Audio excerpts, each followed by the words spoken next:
안녕하세요. 분당 차병원 부인암센터에서 교수로 재직 중인 김미강입니다. 오늘은 최근 유병률이 급격하게 증가하고 있는 자궁 내막암에 대해서 설명드리도록 하겠습니다. 최근 몇 년 사이 부인암의 발생 양상이 많이 바뀌고 있습니다. 부인암 중에서 가장 높은 비율을 차지하던 자궁 경부암의 경우 선별검사와 예방접종으로 그 발병률이 크게 감소하고 있는 반면에 자궁 내막암의 발병률은 꾸준히 증가하고 있습니다. 특히 자궁 내막암은 비교적 젊은 여성에서도 발병하는 경우가 많아서 초기에 증상을 알아차리고 검진을 받는 것이 무엇보다 중요하겠는데요. 오늘은 자궁 내막암이 무엇인지, 어떤 증상이 위험 신호일 수 있는지, 그리고 그 치료법까지 설명해 드리도록 하겠습니다.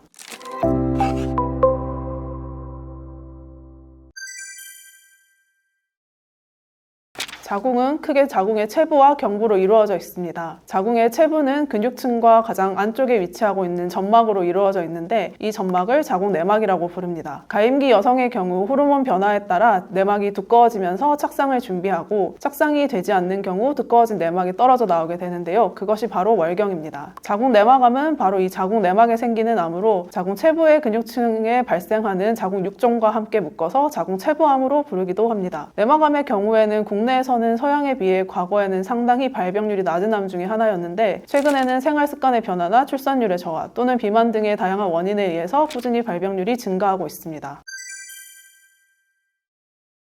자궁 내막암의 가장 대표적인 증상은 바로 비정상적인 질출혈입니다. 특히 폐경 이후에 출혈이 있으시다면 반드시 자궁 내막암을 의심해 봐야 하겠습니다. 자궁 내막암은 난소암과는 달리 증상이 비교적 일찍 나타나는 암이기 때문에 환자의 약 80%가 일기, 즉 자궁 내에 국한된 상태에서 진행됩니다. 이 경우 5년 생존율이 90% 이상으로 치료 성적이 매우 좋은데요. 증상을 놓쳐서 암이 타 장기까지 전이된 경우에는 그 치료 반응이 좋지 않기 때문에 5년 생존율이 30% 미만으로 크게 낮아질 뿐만 아니라 재발의 위험도 높아지게 됩니다. 따라서 중요한 것은 초기에 발견하는 것이 되겠습니다. 생리가 평소보다 길어지거나 양이 많아진 경우, 생리 외에 출혈이 반복되거나 폐경 이후에 출혈이 생겼다면 꼭 초음파를 포함해서 산부인과 검진을 받으시기 바랍니다.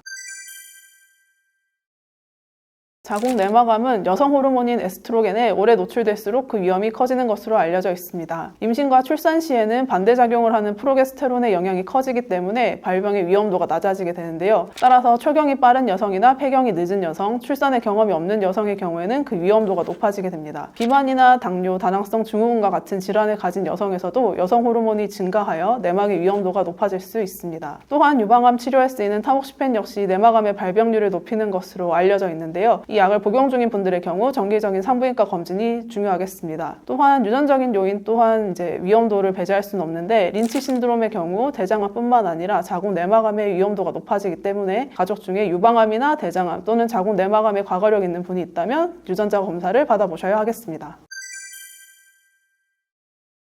먼저 질출혈 등의 증상이 있는 경우에는 초음파와 내진을 시행하게 되는데 검사 중에 내막이 두꺼워지는 등의 이상이 관찰된 경우에는 흡인생검이나 자궁 소파술 또는 자궁 내시경 등을 통해서 자궁 내막의 조직을 떼어내어 조직검사를 진행하게 됩니다. 조직검사 결과에 내막암으로 진단된 경우에는 암의 진행 정도를 확인하기 위하여 CT나 MRI, PET-CT와 같은 영상검사와 CA125 같은 종양 표지자 혈액검사를 추가로 시행하게 되겠습니다. 자궁 내막암은 병기에 따라 달라질 수는 있겠지만 수술적인 치료가 가장 기본이 되겠습니다. 다른 암들과 마찬가지로 초기암인 경우에는 수술적 치료만으로도 완치될 가능성이 높습니다. 수술은 보통 암 조직을 포함하여 자궁 전체를 제거하는 전자궁 절제술과 양측 난소난관 절제술 그리고 림프절 절제술을 함께 시행합니다. 분당 차병원에서는 이러한 수술들을 대부분 다빈치 로봇 수술로 진행하고 있습니다. 개복 수술과는 다르게 복부에 몇 개의 작은 구멍만으로 진행되기 때문에 흉터가 거의 없고 이후 회복도 빠르다는 장점이 있습니다.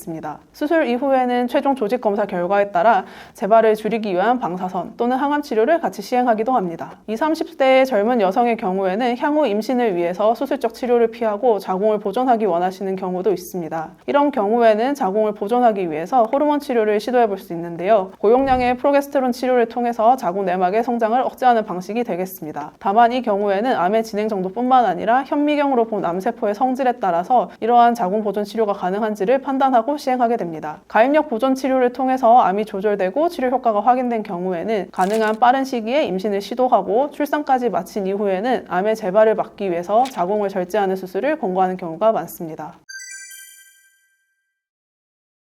과거에는 골반 림프절을 전체적으로 다 절제했다면 최근에는 병기가 낮은 환자의 경우에는 선택적으로 수술 중 특수 형광 물질을 이용하여 감시 림프절 생검을 함께 시행해서 전이 가능성이 있는 림프절만 선별적으로 절제하고 불필요한 림프절의 절제를 줄여서 수술 이후 발생할 수 있는 림프 부종과 같은 합병증을 최소화하는 치료도 같이 진행하고 있습니다. 항암 치료에 대해서도 최신의 지견을 말씀을 드리자면 자궁 내막암에서는 그동안 오랜 기간 동안 전통적인 세포독성 항암제 외에는 사용하는 약제가 매우 제한적이었습니다. 최근에는 표적 치료제나 면역 항암제 등이 상당히 좋은 성적을 보이고 있어서 해당 환자들에게 새로운 치료 기회를 제공하고 있습니다.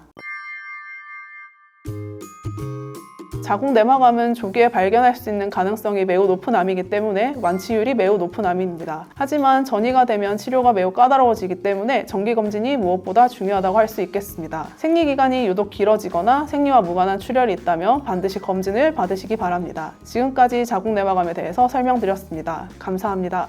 분당차 병원 분당차 여성병원 의료진이 함께하겠습니다. 또 함께하겠습니다. 모든 암 환자분들 모든 암 환자분들 화이팅! 화이팅! 화이팅!